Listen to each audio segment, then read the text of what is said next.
Hi, loves, it's Elle, and welcome back to my channel, and thank you so much for being here. Today we're talking all about mastering retinol and finding out which one is for you, what does it have to do with. It's just a very confusing topic for a lot of people, so I'm about to break it down. Before we get started, hit that subscribe button, share this video with somebody you think might like it, and let's do it.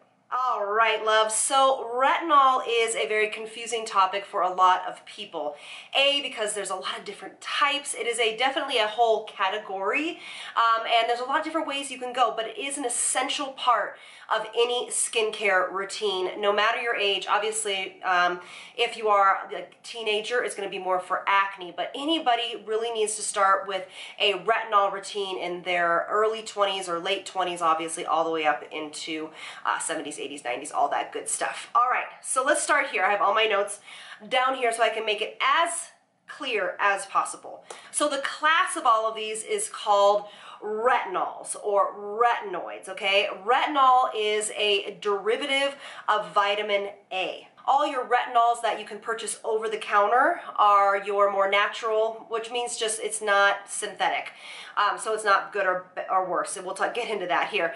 But it is a natural version of vitamin A, and then your prescription strength, there's a lot of different ones, but for example, retin-a, which is tretinoin, is a synthetic form of a retinol or vitamin A. Okay, so those are the two differentiations between the two. Now, obviously, there are so many on the market that you can get.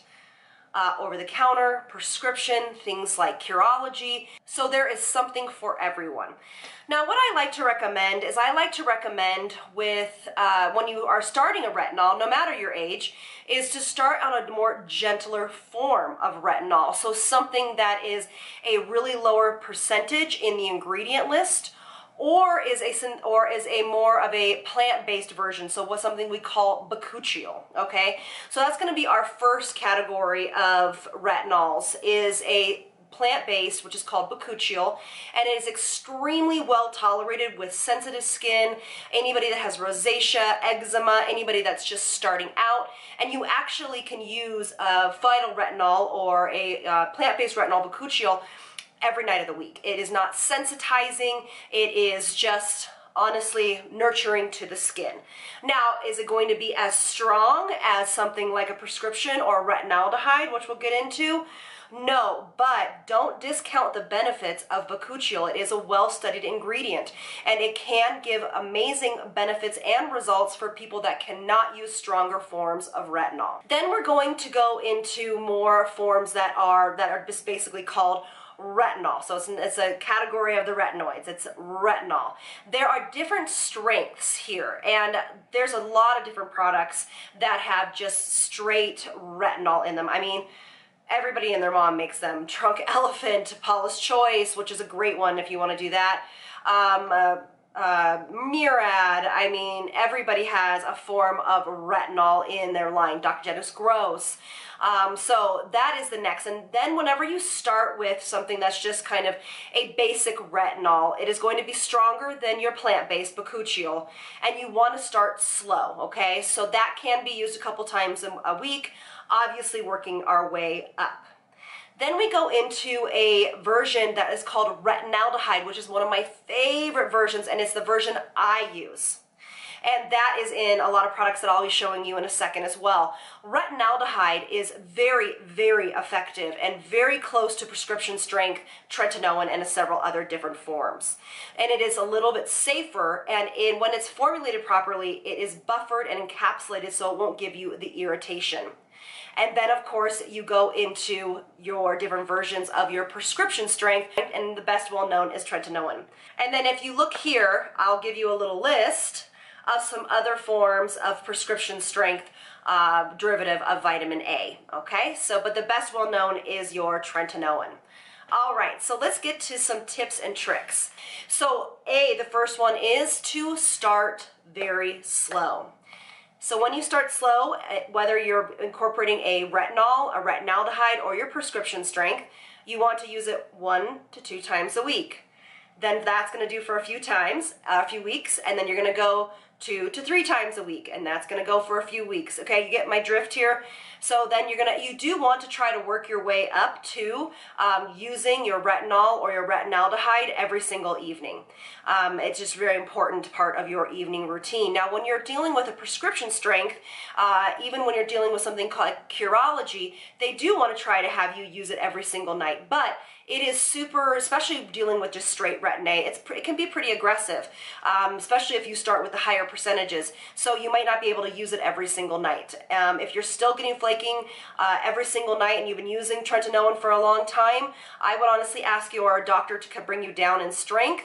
Or you can, of course, mix it with a moisturizer, but then again, it's diluting the efficacy of the actual product and the results of the product. So I would just have them go down, and so you can actually apply it straight and get the benefits of that instead of diluting it, all right? Secondly, when you're doing this, you want to also start and figure out what type is going to be best for you.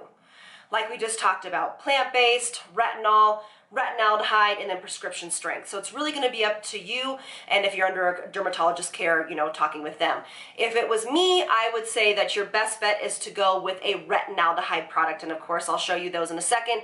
You've seen them a million times, but that is really important. Third, it's to also know how retinoids convert in the skin. Retinol, retinaldehyde are the only ones that really transition into retinoic acid in the skin, which is what you want. That is what tretinoin is retinoic acid. So let me try to make it a little bit easier. So retinol, when you put that on the skin, it has to transition in your skin to retinaldehyde, and then from retinaldehyde, it has to go to retinoic acid. So you can see that the train to get to where it needs to be is being diluted along the way, okay? So that's also why it's more tolerated and but just a touch less effective, okay? Now when you're starting with just retinaldehyde, and especially when it's formulated and encapsulated properly, which all the products I'm going to show you in a second are, it only has to convert one time into retinoic acid, okay? So that's why it's my favorite form, because it is highly effective, yet not as sensitizing as a prescription strength, but it's just a really beautiful, beautiful product, or a beautiful ingredient, I should say. And then the last point I will bring up is ways to use these to prevent irritation. Obviously, like we said, starting very, very slow. There is no rush. This is not a race, okay? More is not more, all right? So making sure that you start out very, very slow and listening to your skin. If there is any flaking, irritation, redness, back off a couple of days and then, work your way back up, okay?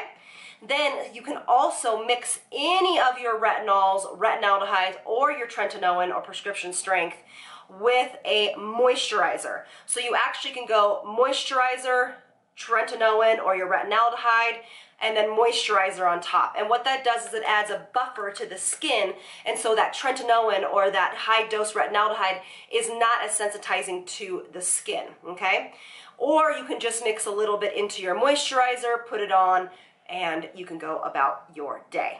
All right, and then the last one I will leave you with is when you are using your TRILOGY or any other prescription strength vitamin A derivative, I really encourage you to use it on its own. So wash, and if you do an essence, go ahead and do an essence, but you want to wait at least 30 to 45 minutes until it has completely sunk in, and then you can apply your prescription, a topical, over that, and then you can go right to bed. Now, some people need a moisturizer over it, some people don't, but make sure you leave time for that prescription strength tretinoin or derivative of that to sink into the skin and do what it needs to do, okay?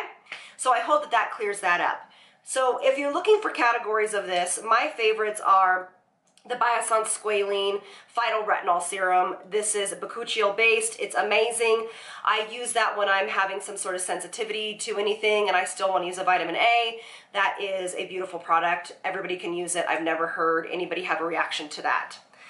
Then you can also use a bakuchiol booster. So this is by a company called TRILOGY, and it's just straight bakuchiol. It's beautiful. You can put this right onto the skin, or you can add it into your moisturizer or other serums or essence. And then I actually haven't talked about this in a while, but this is a brand that I've used for quite a while, and it's called Nomi, and this is a waterless base. It's based in birch sap.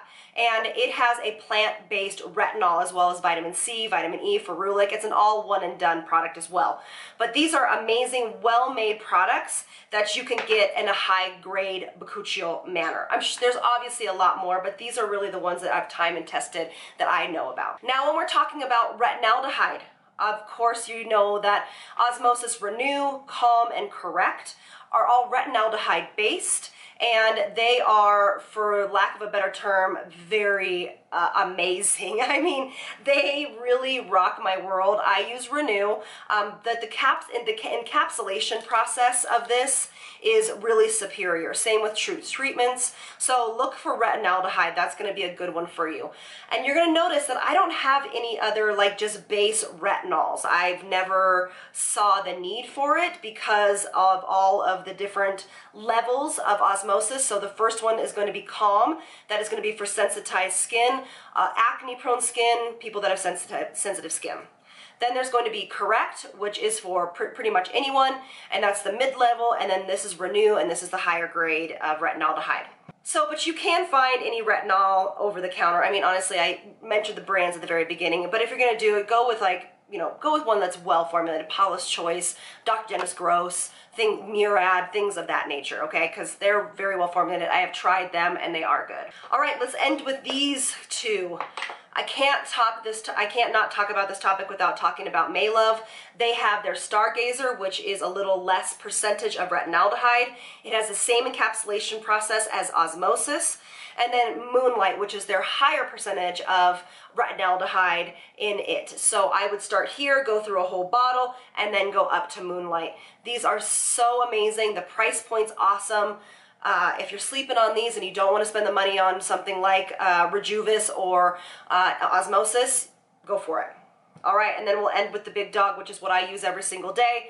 Obviously, I use this too, but this is the one I gravitate more towards. It's Rejuvaus. You've heard me talk about it a million times. This is an all one and done serum. It has an aloe base. There is no water in this to dilute it, and it does use a form of retinaldehyde, and it is encapsulated in a delivery process that is non-sensitizing to the skin. It also has vitamin C, peptides, all sorts of amazing things, okay? So I just wanted to give you a breakdown. Now, I don't use prescription strength tretinoin. It just is not for me. It's not at this time in my life. I'm 42. I might consider it when I'm maybe into my late 50s, maybe adding it into a Curology formula, maybe. But for me right now, this is doing the job that I want it to do.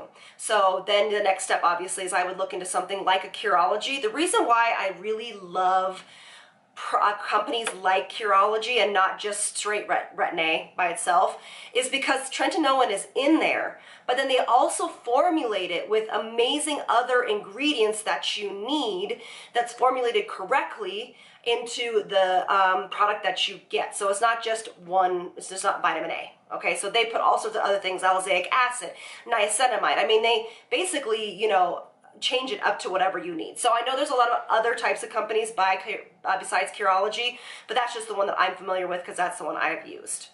Okay, so I hope that this clears this up. I hope that this makes a lot more sense to you, and I hope it gives you a roadmap on if you're just embarking upon your retinol journey or you want to step up your journey and how that would look, okay? So let me know if you have any questions in the question box, in the comment section below, and I'll try to get back to you guys as soon as possible. So thank you all so much for being here, and I'll see you on the next one. Lots of love from me to you. Bye, loves.